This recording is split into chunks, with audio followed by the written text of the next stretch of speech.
Solusinya Ustadz, apa yang harus saya lakukan? Barakallahu fiikum. Bisa diulang, bisa diulang, bisa diulang.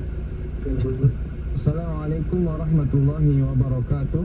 Pak Ustadz, mohon izin bertanya. Saya pernah ngantar teman mau minjam emas ke orang lain. Pas yang minjam emasnya sudah meninggal, saya menjelaskan ke keluarganya dan keluarganya tidak mau tanggung jawab. Bagaimana solusinya hutang itu, Ustadz? Terima kasih, jazakumullah khairan. Ya dibayar ke keluarganya. Ya, hutang memang harus dibayar ya. Bayar ke keluarga. Harus dibayar, kecuali atas kerelaannya. Karena apa? Masalah harta itu la yahillu malu mri'in illa bi nafsih. Bahwa harta tidak halal harta seseorang kecuali dengan kerelaannya ya. Gitu. Kalau tidak rela ya nggak bisa, harus dibayar. Itu itu apa namanya, dia akan nyawanya akan apa, akan tergantung dengan hutangnya ya. Tak pernah ada sahabat ya, ada Nabi SAW ata jenazah yusalli alaiha faqala hal alaihi min dain qalu la fasalli alaihi thumma ata jenazah ukhra faqala hal alaihi min dain qalu na'am qala sallu ala sahibikum ya qala Abu Qatadah alayya dainuhu ya Rasulullah fasalli alaihi ya. Sahih Bukhari. Jadi Salamah Ibnu Aqwa bahwa ada jenazah dibawa ke Nabi untuk disolati. Jadi hutang tidak punya Rasul sholat. Suatu saat lagi dibawa jenazah yang lain mau sholat dulu. Nabi bertanya, dia punya hutang iya. Maka Nabi tidak mau sholati dan disuruh yang lain sholati. Ya, berarti mau disolati yang lain sholati. Ya, karena Nabi sebagai imam itu penting. Ya. Kemudian apa? Abu Qatadah menjamin. Ya, Abu Qatadah menjamin hutangnya. Ya. Di dalam keterangan lain, itu setelah dijamin maka diminlah si mayit itu ya. Nah oleh karena itu jangan sampai ahli warisnya tidak peduli ya. Nafsul mu'min mu'allaqah bidainihi hatta yud'a anhu, karena jiwa seseorang ya akan tergantung atau digantung dengan hutangnya sampai dibayar. Hadits Tirmidzi gitu ya. Demikian. Nah, tapi kalau bisa memang karena keluarganya itu mungkin perlu bukti ya, antum jadi saksi. Kalau antum nggak bisa bawa saksi, nggak bisa bawa bukti, antum jadi saksi itu. Nah, tapi keluarganya tidak boleh tidak mau tahu, apalagi masih punya harta dia, harta warisan dia. Masalahnya yang kalau dia tidak punya harta ya itu. Demikian, Allahu a'lam bishawab. Jazakumullah khairan, barakallahu fikum atas jawabannya. Semoga jawaban tersebut bisa bermanfaat untuk penanya dan juga yang menyimak. Untuk pertanyaan berikutnya masih dari pesan WhatsApp. Assalamualaikum warahmatullahi wabarakatuh. Dari Haji Nur bertanya, apa contohnya bahwa doa hamba sudah dikabulkan tapi hamba itu tidak sadar bahwa doanya sudah dikabulkan? Syukran, jazakumullah khairan. Ya. Pertama, Allah menjamin doa dikabulkan. Wa qala rabbukum ud'uni astajib lakum innal ladzina yastakbiruna 'an ibadati sayadkhuluna jahannama dakhirin. Allah berfirman, berdoalah kalian padaku pasti aku kabulkan, dan orang-orang yang sombong tidak mau berdoa padaku dimasukkan di dalam neraka jahanam. Kemudian Nabi juga bersabda, istajabu lakum malam ya'jal yaqulu da'autu wa lam yustajab li. Setiap kalian doanya dikabulkan selama tidak buru-buru. Yaitu orang mengatakan aku sudah berdoa tapi belum dikabulkan. Padahal dikabulkan doa itu dengan 3 perkara, salah satu dari perkara, ya. Seperti yang bersabda, "Ma min muslimin yad'u bi da'watin laisa fiha ithmun wa la qati'atu rahimin illa ahdahu Allah bi'ida thalath. Imma an yu'ajjila da'watahu wa imma an yaddakhir lahu fil akhirah wa imma an yasifa anhu min as-su'i mithlahu." Akhrajahu Tirmidzi. Tidaklah seorang muslim berdoa dengan sebuah doa yang tidak mengandung dosa dan tidak mengandung pemutusan sesuatu rahim, kecuali Allah akan berikan doa itu dengan salah satu dari 3. Yang pertama, dikabulkan sesuai dengan permintaannya. Atau yang kedua, itu apa? Disimpan nanti di akhirat. Atau yang ketiga, diselamatkan dari keburukan, musibah yang akan menimpa. Nah ini, ya, dia doa minta mobil, tiba-tiba dia nyebrang mobil, mau ditabrak mobil, ya, tapi tidak kena. Itu sudah dikabulkan doanya. Mobilnya nggak dapat, tapi diselamatkan dari ditabrak mobil. Ini seperti, makanya kita harus banyak apa? Banyak muhasabah, hitung apa yang kita dapatkan. Sehingga kita berdoa, sudah berdoa tapi tidak dikabulkan. Ya, ternyata mintanya sesuatu tapi diberi hal yang lain. Bisa nanti disimpan. Oleh karena itu para sahabat mengatakan qalu idzan mukfir faqala Allahu aktsar. Kalau begitu kita baca doa. Ya, maka Nabi menjawab, Allah lebih banyak mengabulkan doa, ya. Jadi dia tidak sadar sementara sudah dikabulkan. Dia bisa jadi, tapi dikabulkannya tidak harus seperti yang dia minta. Karena 3 kemungkinan. Pertama, sesuai dengan yang diminta. Yang kedua, disimpan di akhirat sebagai pahala dia. Atau yang ketiga itu apa? Diselamatkan dari musibah yang akan menimpanya, yang semisal, selevel, setingkat doa yang dipanjatkan. Allahu a'lam bishawab. Ya.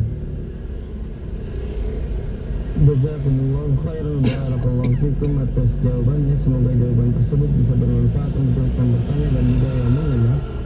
Untuk pertanyaan berikutnya masih dari pesan WhatsApp. Assalamualaikum Ustaz, saya mau tanya tentang pembagian warisan tanah 500 meter dan rumah orang tua. Anak perempuan 4, anak laki-laki 1 sudah meninggal sebelum ibu kami meninggal. Bagaimana pembagiannya Ustaz?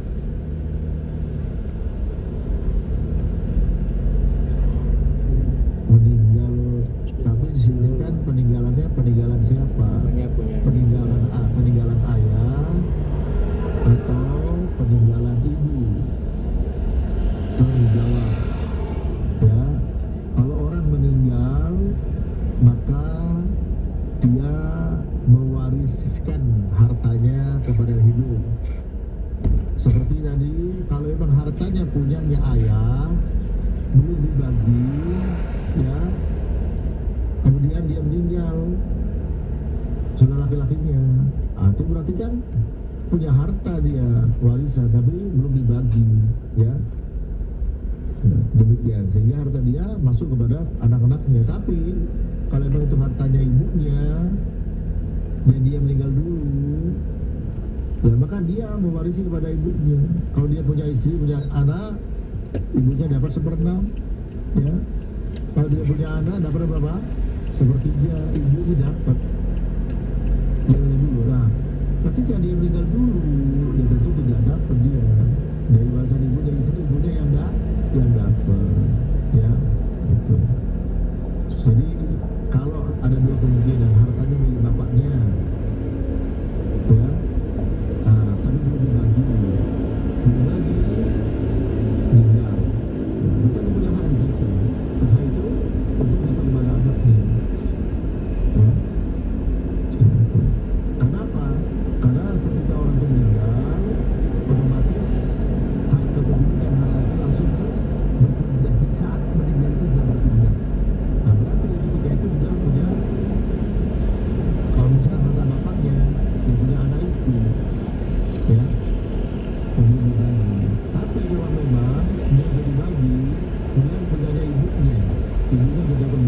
sebelapan, ada anak perempuan laki tadi, ada anak. Ya, di sebelapan tadi yang berupa tanah sama rumah misalkan, maka dia yang duluan, dia tidak dapat, justru yang ibunya ketika masih hidup dia hidup, kalau dia punya harta ibunya dapat. Ya, ada demikian dibagi antara anak-anak perempuan tadi. Dari situlah ya, karena anaknya lebih dari dua, ya, maka di sini mereka dapat 2/3. Ya. Nanti bisa konsultasi lagi kepada mereka yang ahli dalam masalah wajib 2/3, dan sisanya asobah, sisanya untuk siapa? Ya bisa jadi kalau memang masih ada bapaknya si ibu ini, ya kakeknya dapat. Ya. Kalau memang bisa ada saudara laki-lakinya, maka diberikan pada saudara laki-laki. Sehingga kalau anaknya perempuan semua, tidak langsung jatuh kepada anak perempuan dengan rata tidak. Ya, tapi kalau ada laki-laki, baru itu semua jatuh kepada anaknya. Ya. Allahu a'lam bishawab. Jazakumullah khairan, barakallahu fikum atas jawabannya. Semoga jawaban tersebut bisa bermanfaat untuk yang bertanya dan juga yang menyimak. Untuk pertanyaan berikutnya masih di pesan WhatsApp. Assalamualaikum, mohon izin bertanya Ustadz, bagaimana hukumnya anak mempunyai hutang kepada orang tua, wajib atau tidak, atau menggantung tidak saat anak sudah tiada? Terima kasih, jazakumullah khairan. Iya. Kalau orang tua kepada anak, hartanya anak itu harta orang tua. Anta luka di adika. Itu dengan hartamu milik ayahmu. Ya. Kemudian ya, ibu tidak kali ya dalam memperlakukan, ya Rasulullah, mana hakku di hajri sahabati, qala ummuka, qala ummaman, qala ummuka, qala sumaman, qala ummuka, qala sumaman, qala abuka. Maksud siapa yang paling baik untuk saya berbuat baik dengan dia? Dan sekarang maksudnya itu yang benar. Maka kita, ya, oke. Nah, sekarang bagaimana dengan anak? Ya. Hutang sama orang tua, ya. Ada hutang sama orang tua. Nah, kemudian meninggal. Masalahnya, kalau masih ada yang banyak harta, ya tentu dikembalikan, ya, dikembalikan. Tapi kalau memang dia tidak punya harta, atau harta itu untuk anak-anaknya, untuk cucu-cucunya, kenapa tidak dilepas saja sendiri?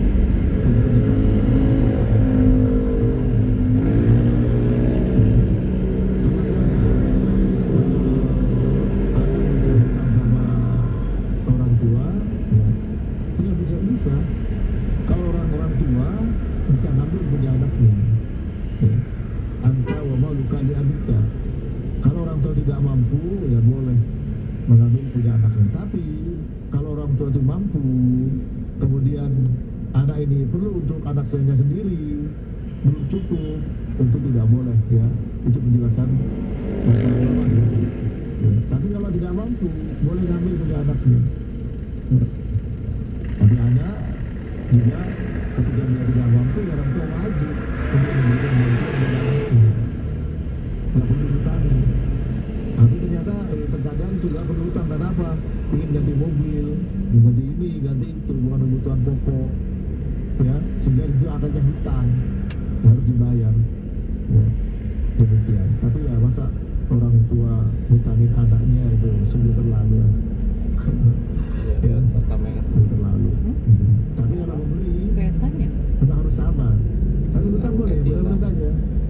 Sebab kalau memberi harus sabar. Seperti Nu'man bin Bashir, ya, Nu'man bin Bashir bawa anaknya Nu'man kepada Nabi, mau kasih hadiah, pemberian.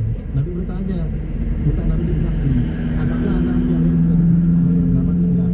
Apakah kamu mau anaknya dibakar pada kamu? Kalau pemberian harus sama. Pemberian, ya. Kalau itu yang meninggal, kalau memang ada yang harus dibayarkan ya silakan. Tapi kalau memang tidak, sudah saya bebaskan ya untuk cucu saya, nggak ada masalah. Oke. Demikian, semoga bermanfaat.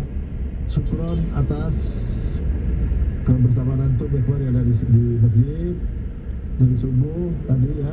Kemudian juga kepada pemirsa, kepada ikhwan yang ada di studio Roja, dan kepada para pemirsa kaum muslimin dimanapun anda berada, mari kita senantiasa untuk mohon kepada Allah taufik pertolongannya. Semoga kita senantiasa diberikan petunjuk istiqomah hingga kita menghadap Allah husnul khotimah.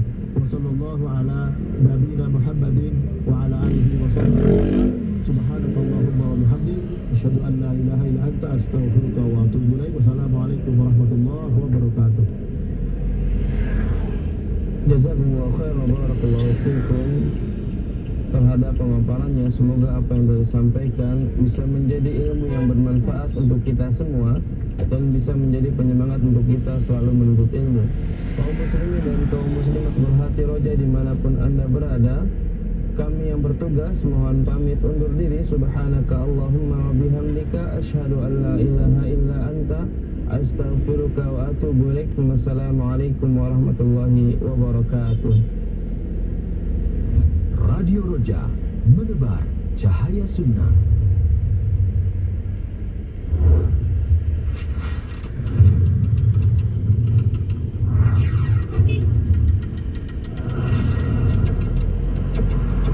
Fatwa Mukhtar. Fatwa para ulama ahli sunnah wal jamaah. ورد يا شيخ اتقوا النار ولو بشق تمرة. ما المراد بذلك؟ المراد بذلك أن الرسول صلى الله عليه وسلم يقول اتقوا النار ولو بشق تمرة، يعني نصف تمرة تتصدقون بها. وذلك أن امرأة فقيرة لها بنتان وأعطيت 3 تمرات، تصدق عليها ب3 تمرات، فأعطت كل واحدة تمرة ورفعت الثالثة لتأكل، فطلبتها البنتان منها فشقتها بينهما نصفين وحرمت نفسها. قال النبي صلى الله عليه وسلم إن الله قد أوجب لها الجنة بهذه التمرة التي شقتها بين بنتيها رحمة بهما. Disebutkan dalam sebuah hadis, ittaqun nar walau bisyiqqi tamrah, bentangilah dirimu dari api neraka meskipun hanya dengan sepotong kurma. Apa makna hadis tersebut ya fadilatul syekh? Maka Syekh Shalih bin Fauzan Al-Fauzan hafizahullah ta'ala menjawab, ya, ada riwayat dari Nabi di mana beliau mengatakan ittaqun nar walau bisyiqqi tamrah, bentangilah dirimu dari api neraka Allah meskipun hanya dengan sepotong kurma. Maknanya, bentangi dirimu dari siksa neraka Allah Subhanahu wa taala meskipun hanya dengan setengah biji kurma yang engkau sedekahkan. Karena hadis ini berkaitan dengan kisah seorang wanita, seorang ibu yang memiliki 2 anak perempuan. Kemudian seorang wanita yang fakir tersebut bersama kedua putrinya diberikan kepadanya 3 butir kurma, disedekahkan kepadanya 3 butir kurma. Maka sang ibu memberikan masing-masing untuk satu putrinya 1 buah kurma.